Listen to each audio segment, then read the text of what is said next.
Olá, meu nome é Alexandre Pimentel, eu sou professor no Bacharelado em Produção Cultural e coordenador do Laboratório de Produção e Gestão Cultural do IFRJ Nilópolis, e convido vocês a escutar com a gente o bate-papo Café com Produção.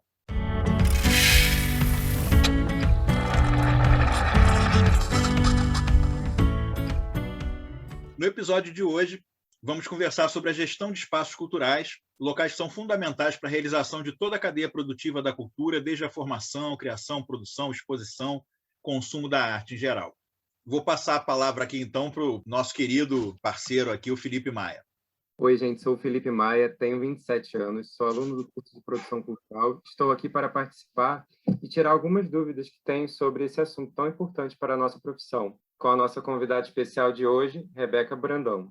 Então, Rebeca Brandão, ela é gestora cultural, produtora e pesquisadora da cultura independente fluminense, com especial interesse nas manifestações que acontecem em espaços públicos. Criada na Baixada Fluminense, realizou ações como Sarau do Escritório, Leão Etíope do Meyer e o Festival Passeio a Público. Atualmente atua na coordenação da Arena Carioca Carlos Roberto de Oliveira, de CRO.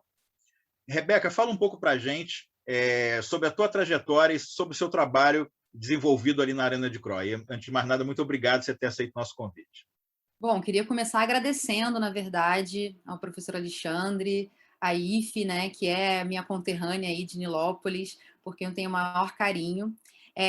Bom, eu, na verdade, sou paranaense, cresci em Nilópolis e estudei filosofia, né? Assim, minha formação não é a produção cultural do ponto de vista da academia, né? E cresci indo para o Rio de Janeiro, como quase todos os baixadenses quando se formam, né? E tendo contato com uma gama de informações e repertórios que eu julgava não existir onde eu morava, né? Então, eu acabei me envolvendo muito do ponto de vista da curiosidade, assim, com esses espaços, mas quando eu conheci a Escola Livre de Cinema em Nova Iguaçu, eu entendi qual era a minha motivação maior, e desde 2009 venho aí atuando com produção cultural e, mais recentemente, como o Alexandre falou, nos últimos 5 anos, na gestão cultural da Arena Carioca de CRO. Né? Eu atuei muito em espaço público, não só em espaço público, muito também na pesquisa e escrevendo muito, né? Produzindo muito conteúdo também sobre as cenas urbanas cariocas também, tanto no Medium quanto num projeto chamado Agulha, que era um calendário de cultura da cidade, e sempre pensando a produção cultural como a minha escrita, né? Como a minha espécie de expressão no mundo também, a minha espécie de impressão no mundo, né? E me interessava muito, principalmente, essa perspectiva da história ser contada a partir da cultura, né? Então, eu venho para trabalhar na Arena Carioca de CRO muito motivada a partir desse lugar, né? A partir de um lugar de quem queria entender qual era a linguagem que podia ser impressa dentro de um equipamento cultural, e também a partir dessa perspectiva de por que os equipamentos culturais não eram acessíveis para pessoas das culturas independentes e principalmente de onde eu vinha, né? Porque eles não eram tão comuns. Então, já atuo na Arena de CRO há 5 anos, 5 anos e meio, há 4 anos na coordenação, e a gente vem fazendo aí, durante esse tempo todo, uma série de processos disruptivos, inventando metodologias, inventando projetos para dar conta da construção do equipamento cultural que a gente acredita, né? Mais próximo do que a gente quer. Rebeca, como produtores culturais, somos frequentadores assíduos dos espaços culturais da cidade, mas a gente sabe que o acesso a muitos deles não é democrático. Para você, qual a importância da relação entre os espaços, centros culturais e os territórios onde eles estão situados? Bom, Felipe, eu acho essa uma ótima pergunta, né? A professora Ana Luísa, maravilhosa, já deve ter sido professora de vocês, inclusive, ela fala uma coisa muito legal, que é os equipamentos culturais, eles não podem estar desatrelados da sua função política, né? E aí eu acho que a pergunta mais precisa para responder o que você está perguntando é: qual é a função política de um equipamento cultural? Né? Essa é a pergunta que a gente se faz todo dia no exercício dessa gestão aqui na Arena de CRO também. Eu fiquei pensando sobre isso, eu não tenho esses dados exatos de hoje, né, assim, de 2021, de 2019 para cá, mas antes de 2019, para ilustrar um pouco essa perspectiva, a gente tinha, dentro da rede municipal de equipamentos culturais do Rio de Janeiro, a gente tinha 64 equipamentos nessa rede. E desses 64, 15 não estavam localizados no centro ou na zona sul, né? O que significa que pelo menos 40 equipamentos estavam localizados naquela faixa de terra que vai da Glória até o Leblon. E se a gente for cruzar esses dados com o IDH dessas regiões, acho que a gente entende muito a respeito do papel político de um equipamento cultural no território, né? Os equipamentos culturais, eles, na verdade, dinamizam a vida do território.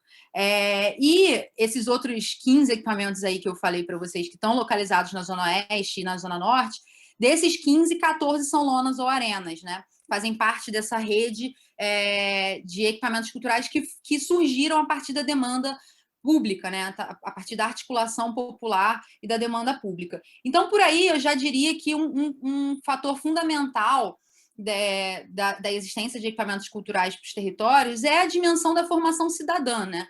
Essa, sem dúvida, eu acho que é a importância mais fundamental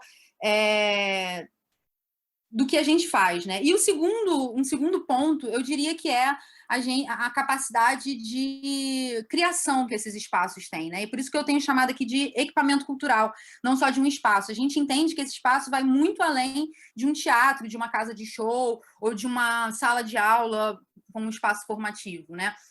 A gente acredita que esse espaço, na verdade, ele tem uma dimensão muito grande de dizer para esse território que ele também é capaz de criar suas próprias narrativas, né? Então, enfim, a gente, especificamente no caso da Arena de Cro, a gente tem um eixo do nosso trabalho, que é o eixo de residências artísticas, e um outro eixo, que é um eixo de participação ampliada, que são dois eixos fundamentais para que a gente dialogue com o território, tanto do ponto de vista da criação, como do ponto de vista da articulação com outros equipamentos, né?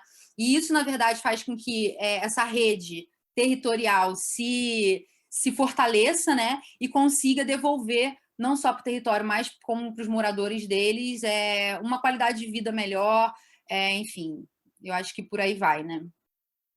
Maravilha. A gente fala muito no curso também como espaço de produção de cultura, né? Que alguns deles são equipamentos culturais, são espaços culturais mais formalmente constituídos, mas isso se dá também em praça, viaduto, né? Se dá em outras localidades aí, que são espaços de produção de cultura, né? Mas tendo como base um pouco o trabalho que vocês desenvolvem ali na Arena de Cro, quais que vocês considerariam que são os maiores desafios de se gerir um espaço cultural? Olha, os desafios são inúmeros, assim como as delícias, né? As dores e as delícias de gerir um equipamento cultural. Eu acho que eu diria que é proporcional o número de dores e de delícias, mas eu acho que, pensando de forma mais ampla, e eu acho que é uma questão comum a outros gestores de outros espaços semelhantes e não tão semelhantes da Arena de Cro, a dimensão da sustentabilidade, né? A gente vive uma estruturação do patrocínio, né, cultural no Brasil, que ela acabou contribuindo muito para a forma como as pessoas acessam cultura, né? Acessam os teatros, acessam as casas de show, e é muito difícil reconstruir ou construir de novo mesmo, a partir de outros pilares mesmo, essa relação de manutenção dos espaços culturais que não passe pela figura da gestão pública, né? Então, eu tenho certeza que não só os espaços, em espaços públicos, né, viadutos e praças e ruas, como também os espaços independentes, a maior dificuldade é certamente garantir a sustentabilidade dessas pessoas, garantir a sustentabilidade, garantir o básico das pessoas que trabalham nessas estruturas, né? Diferente do que alguns gestores públicos costumam pensar, um artista não troca a sua arte por um sorriso, né? Afinal de contas, ele também precisa comer, ele também precisa se alimentar, ele também precisa dormir. Agora, do ponto de vista da Arena de Cro, do nosso caso mais específico, certamente eu diria que a maior dificuldade que eu enfrento no dia a dia aqui é a configuração geopolítica que está dada aqui onde a Arena está inserida. Para quem não conhece a Arena de Cro fica inserida num dos maiores parques da Zona Norte, primeiro parque construído no subúrbio do Rio de Janeiro, e que passou por um processo de abandono um pouco antigo, e que se instalaram aqui uma série de serviços públicos, né? Então, além da Arena de Cro, a gente tem um CRAS que funciona dentro do espaço, a gente tem uma UPA que funciona no espaço, a gente tem 6 unidades de polícias pacificadoras que também atuam dentro do espaço. Isso configura uma dinâmica muito específica para a gente, que é, às vezes, ter que resgatar o nosso público na guarita, né? Porque o nosso público ficou retido na guarita e não pôde subir para o teatro, por exemplo, eu imagino que vocês conseguem imaginar as análises que são feitas, né? Entendendo que a arena fica localizada na Zona Norte, no meio do complexo de favelas da Penha. Então, eu acho que essas dinâmicas que elas atravessam e se sobrepõem às dinâmicas da gestão cultural, elas, para mim, continuam sendo as mais complexas, assim, as mais difíceis do cotidiano. A sustentabilidade, a gente tem muita criatividade, né? A gente vai inventando modos. Agora, para lidar com essas forças que são realmente superiores a gente, é muita resiliência, né? E, para mim, eu acho que essa é a maior dificuldade. Pensando nisso que você falou e trazendo um pouco para o contexto de 2021, a pandemia de Covid-19 ocasionou o fechamento de vários equipamentos culturais, principalmente na cidade do Rio de Janeiro. Quais têm sido os maiores desafios que vocês estão enfrentando nesse momento? Eu acho que você já trouxe a resposta, né? Saiu uma pesquisa no ano passado que diz, no final do ano passado, que diz que 1 a cada 2 profissionais da indústria cultural perdeu o seu posto de trabalho durante a pandemia, né? Isso é muito forte, né? A gente está falando de 50% de uma classe trabalhadora e que é isso, assim, é empregada ou por centros culturais, ou por teatros, ou por produções artísticas que precisam circular para existir. E essa cena toda teve que se reinventar durante esse período, né? Como a gente se entende muito para além de um teatro, né? Como eu estava falando anteriormente, como a gente se entende mesmo como um organismo vivo, é o que eu gosto de chamar, né, aqui para a equipe, a gente, em março mesmo, a gente se organizou automaticamente, assim, depois de entender que não seria um processo breve, né? A gente conversou muito e entendeu que o que a gente precisava fazer, na verdade, era prestar suporte, mais do que transpor a nossa programação para o virtual, mais do que entender quais são os desafios postos para espaços culturais nesse mundo pós-pandêmico, foi entender como garantir a sobrevivência da nossa rede primária, que tem a Arena de Cro como a sua segunda casa, né? Tem até lá nos stories da Arena de Cro, tem uma série de pessoas que marcam a gente como segunda casa, né? E isso não é trivial, a gente lutou muito para conseguir isso, assim, através de residências artísticas, através de reuniões abertas, através de um processo de escuta muito sensível, através da articulação com outros equipamentos, com a rede municipal de escolas, aqui na Quarta CRE. Então, assim, a nossa preocupação maior no primeiro momento foi como que a gente vai fazer para manter pelo menos os artistas que estão na nossa rede primária, se não inteiramente, pelo menos parte ainda dedicados a uma atividade profissional ligada às artes. Então, a gente dedicou a equipe inteira, por exemplo, a prestar apoio para artistas se inscrevendo em processos de captação diversos. Então, teve o edital do Em Frente, da Benfeitoria na época, tiveram alguns outros editais menores de festivais virtuais, e a nossa equipe ficou à disposição, mesmo em home office, de auxiliar não só essa rede primária, que é composta por mais 120 nomes, né, de artistas locais, pelo menos da região aqui da Leopoldina, mas para prestar auxílio. E também, assim, a partir do Observatório de Favelas, que é essa instituição que faz a cogestão do Observatório da Arena de Cro, a gente entender e conseguir ser uma espécie de captador maior, né, de ações humanitárias. Então, a gente tentou dar conta mesmo dessas ações que têm esse perfil da urgência, né? E, paralelamente a isso, na verdade, o que a gente fez foi o que todos os equipamentos culturais estão aí até hoje, a gente também penando para fazer, né? Que é conseguir garantir uma programação cultural virtual de qualidade, né? E isso é muito complexo, né? Assim, parece muito simples e muito trivial, mas não é, porque o seu público que vem aqui, que faz aula de dança de salão toda quarta-feira à noite, não necessariamente ele tem um celular para assistir aula de dança de salão, ele tem uma internet que funcione, seja ok. Então, assim, também gerou uma série de distâncias, né? Esse período da pandemia. Mas eu diria que, com certeza, o maior desafio foi em manter essa rede viva e trabalhando dentro do setor que eles escolheram para trabalhar, né? Que eu acho que é o mais fundamental. Maravilha. Você já tocou em algumas questões, inclusive como princípios e como eixo de atuação de vocês na Arena, mas é que a gente queria que você falasse um pouco mais sobre a importância do diálogo com a comunidade local e com o território, né? Na gestão mesmo de um equipamento cultural, de um espaço.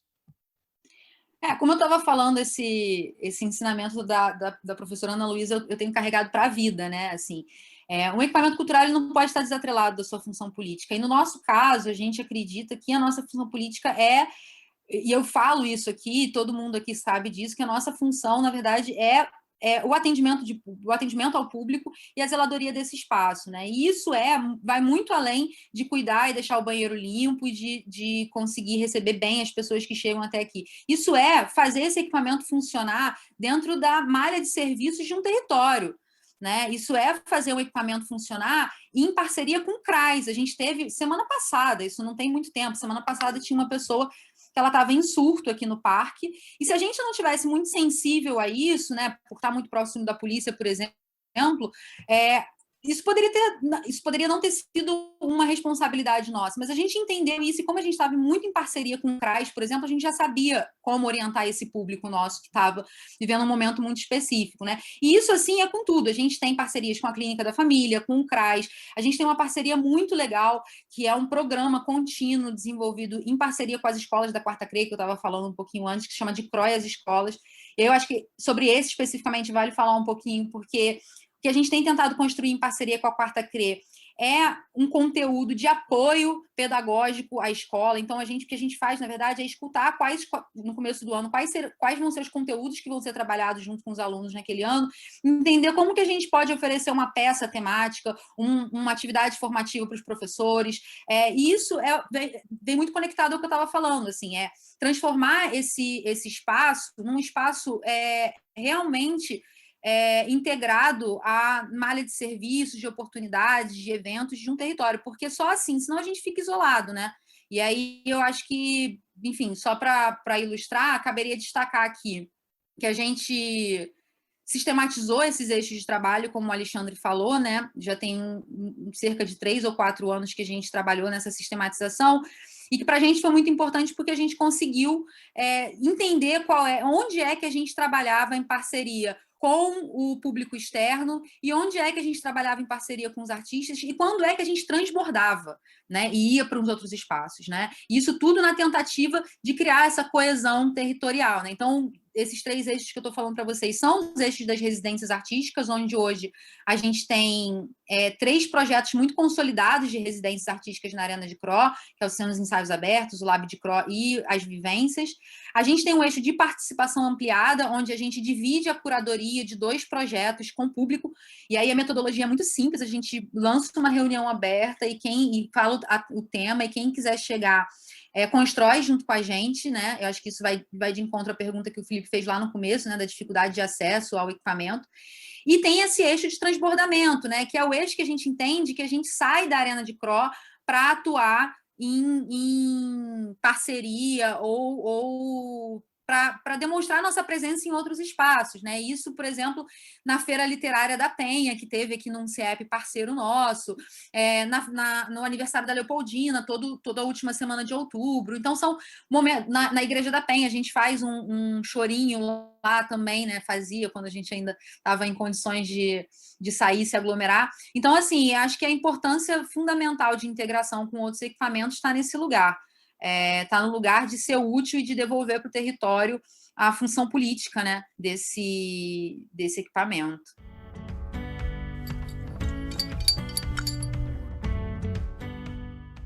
Bom, como a gente falou no começo, é um formato de um programa mais rápido, né, mais uma conversa informal, um bate-papo inicial sobre determinados temas. Está sendo um prazer estar aqui contigo também, trocando essas informações. E a gente vai passar agora para uma proposta de um jogo rápido, de pergunta e resposta um pouquinho mais rápido. E aí queria propor isso para você. A gente faz uma pergunta para uma resposta que seja também num curto espaço de tempo, né? Mais para a gente conseguir fazer. A gente, por exemplo, está produzindo um espetáculo, porque você trabalha com gestão e trabalha com produção também, essas coisas às vezes se confundem, né, na própria prática dependendo do espaço. E você está produzindo, por exemplo, um espetáculo, um show, o transporte não entregou os equipamentos na hora marcada. O que você faz?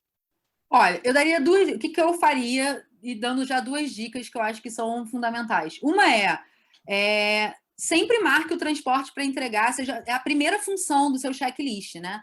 Assim, a entrega do equipamento é a primeira coisa, porque você tem tempo. Deu uma merda no meio do caminho, assim, você tem tempo para conseguir se reorganizar. E a segunda é você ter uma rede de contatos, isso aí a gente vai construindo com o tempo mesmo, com a prática, uma rede de contatos quase georreferenciada, né? Então, assim, eu sei qual é o fornecedor que eu tenho no Meyer de equipamento de som, eu sei na Penha onde é que tem o fornecedor de equipamento de som, eu sei na Baixada Fluminense onde eu tenho um fornecedor de equipamento de som. Então, assim, dependendo de onde eu fico na mão, eu sei onde procurar, né? Então, sempre ter um plano B aí, além, claro, de ganhar umas horinhas e nunca marcar para passagem de som a chegada dos equipamentos. É muito importante esse plano B, né? Uma outra pergunta é o que é mais perigoso? Não respeitar o vão entre a plataforma e o trem ou da obra exposta? Certamente entre o vão e o trem, né?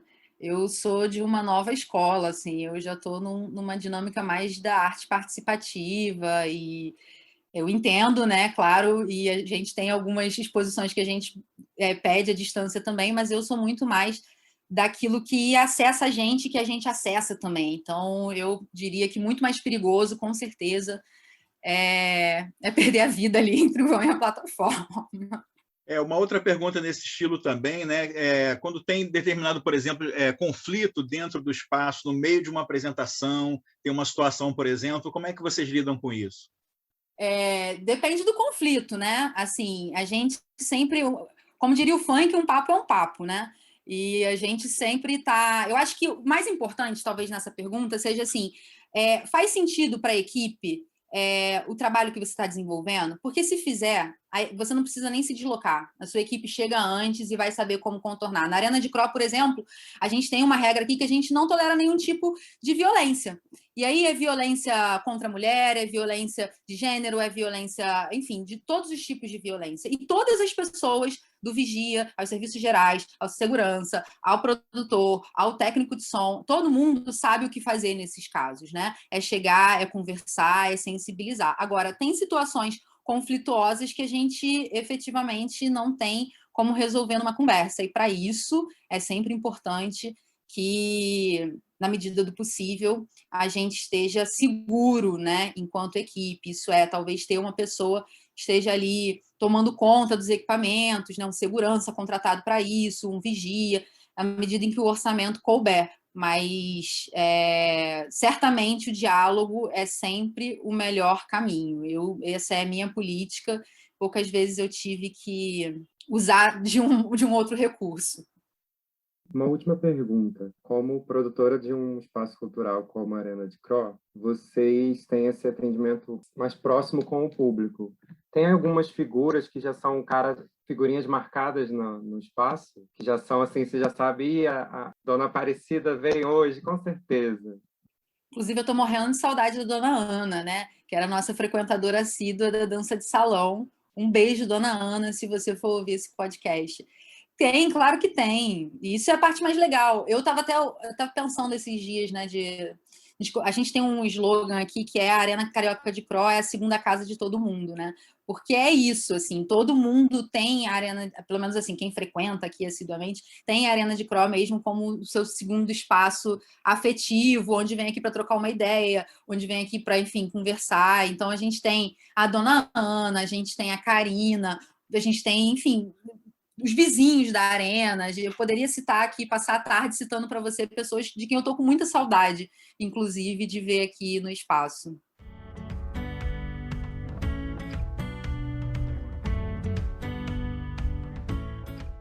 Bom, eu gostaria de agradecer imensamente a tua disponibilidade, Rebeca, para estar aqui conosco, debatendo um assunto que é tão importante para o campo de atuação da gente, como produtores e gestores, né, como pessoas que estão se formando ou trabalhando já com isso.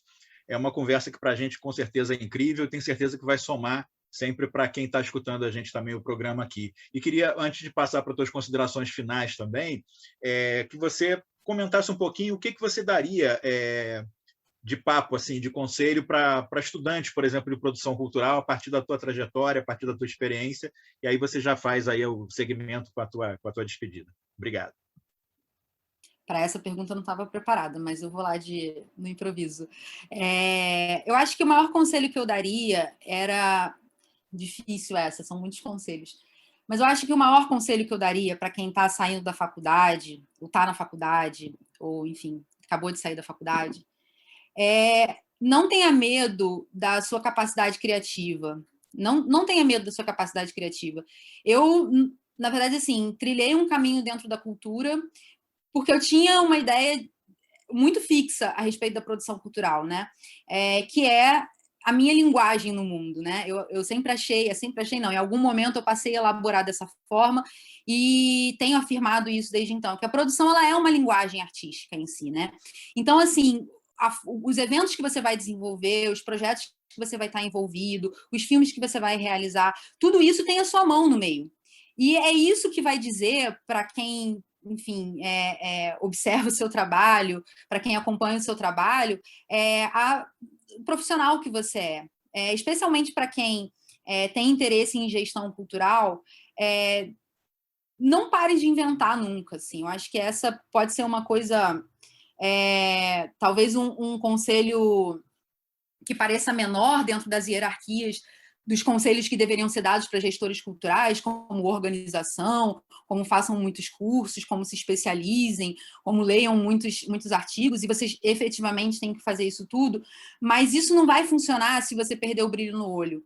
Você vai virar um teatro, você vai virar uma casa de show, você vai bater um cartão ali, e talvez a função política do espaço que você esteja administrando fique um pouco perdida se você não tiver essa noção clara do que você está fazendo nesse lugar, assim, na verdade, em todos os lugares da produção cultural. Então, eu diria isso, assim, não perca de vista que a produção cultural ela é uma linguagem e que você deve fazer o uso dela para escrever suas próprias narrativas no mundo, enfim, né? Se a arte é o que faz a gente se encontrar com a gente mesmo e também um pouco com o outro a partir disso, a produção ela é a arte desses encontros, né? Então, eu daria isso como um conselho. Bom, queria agradecer muito mesmo, foi rápido, eu tentei ser sucinta nas respostas também, mas assim, eu acho que foi legal. Para mim, assim, sempre foi um motivo de muito orgulho saber que a segunda faculdade de produção cultural foi inaugurada em Nilópolis, né, que é minha terra, essa cidade minúscula, né, a menor cidade do Brasil, inclusive, mas que daí tem saído muitos criadores, muitos fazedores e muitos transformadores de realidade. Eu tenho muito orgulho dessa cidade, tenho muito orgulho dos meus amigos que participaram dos processos formativos da IFE, tenho muito orgulho dos professores que compõem o corpo docente, então eu estou aqui realmente com muito orgulho de participar desse projeto. Queria realmente agradecer e me colocar à disposição para quem, enfim, estiver me ouvindo, quiser trocar uma ideia depois, tem meu Instagram, @outrarebeca, meu e-mail pessoal também, outrarebeca@gmail.com, e a gente está à disposição. Às vezes a gente demora um pouquinho mais, um pouquinho menos para responder, mas a gente sempre tenta responder na medida do possível. Tá bom, gente? Acho que é isso. Rebeca, só tenho a te agradecer. Foi uma conversa incrível e muito importante para a nossa área, principalmente nesse momento. Muito obrigado mesmo por sua disponibilidade. Agradeço também aos ouvintes. Fiquem ligados nas nossas redes sociais e ouçam nossos próximos episódios. Obrigado mesmo. Obrigado, Rebeca. Também eu queria só lembrar, né, o Café com Produção ele é um programa vinculado ao Laboratório de Produção e Gestão Cultural do Bacharelado de Produção Cultural do IFRJ Nilópolis. E esse programa, esse primeiro bloco de programa está sendo feito em parceria com a turma de desenvolvimento orientado de projetos desse semestre aqui com a gente. Então, acompanhe os próximos programas e, com certeza, Rebeca, a gente ainda vai convidar você muito para outros papos e outras conversas e outros cafés aqui com a gente. Um abraço. Um abraço, gente. Eu que agradeço.